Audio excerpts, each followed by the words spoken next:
erini boy qilayotgan ayollarni sifatini sanab o'tishimni istaysizmi? Birinchi xislat bu erini shunchaki borligi uchun minnatdor bo'ladigan ayollar. Ya'ni u eridan hech narsa kutmaydi. Shunchaki uni hayotida borligi uchun minnatdor bo'ladi. Ikkinchisi, eri haqida doim yaxshi gumonda bo'ladi. Eri kechikayotgan bo'lsa ham, eri qo'ng'iroqni ko'tarmayotgan bo'lsa ham, u ayol doim eri haqida yaxshi gumonda bo'ladi. Uchinchisi esa erini hech qachon muhokama qilmaydi. Eri bilan janjallashmaydi. Erini g'iybat qilmaydi.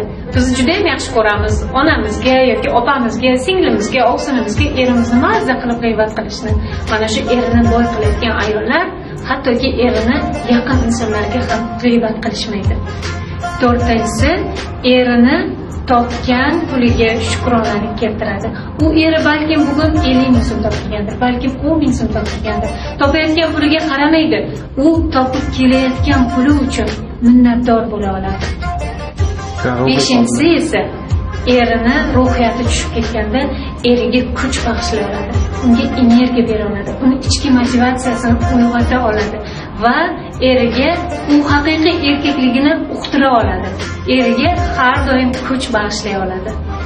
Aziz ayollar, agar eringizni boy qilmoqchi bo'lsangiz, mana shu 5 ta sifatni o'zingizda, mana shu 5 ta xislatni o'zingizda uyg'oting.